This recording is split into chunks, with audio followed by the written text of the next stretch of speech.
CM Revanth రెడ్డిపై కేటీఆర్ సంచలన ఆరోపణలు చేశారు. సీటుకు ఎసరు పెడతారని మంత్రుల ఫోన్లు ట్యాప్ చేస్తున్నారన్నారు. భట్టి, ఉత్తమ్, పొంగులేటి ఫోన్లు ట్యాప్ చేయడం లేదని మనవడిపై ఒట్టేసి చెబుతారా అని ఫైర్ అయ్యారు. దమ్ముంటే రేవంత్ రెడ్డి సమాధానం చెప్పాలన్నారు. ఫోన్ ట్యాపింగ్ పై లై డిటెక్టర్ పరీక్షకు సిద్ధమా అని సవాల్ విసిరారు. నేను రేవంత్ రెడ్డిని అడుగుతా ఉన్నా, సూటిగా అడుగుతా ఉన్నా, దమ్ముంటే మగాడివైతే చెప్పు, నీ సీటుకు ఎవడెసరు పెడతాడో అని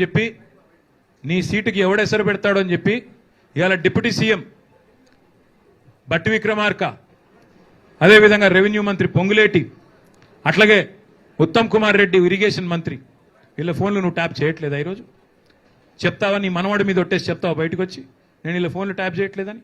వీళ్ళ రాష్ట్రంలో వేలాది ఫోన్లు ట్యాప్ చేస్తున్నమాట వాస్తవం కాదా? చెప్తావా? లై డిటెక్టర్ ముందు కూర్చొని చెప్తావా? మగాడివైతే రా, బయటకు వచ్చి ఒట్టేసి చెప్పు దమ్ముంటే. చేసేది దౌర్భాగ్య పనులు, గలీజ్ పనులు, మీదికెళ్ళి పెద్ద పెద్ద మాటలు.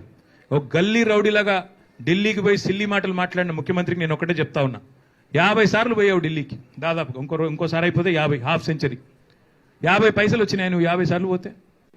నేను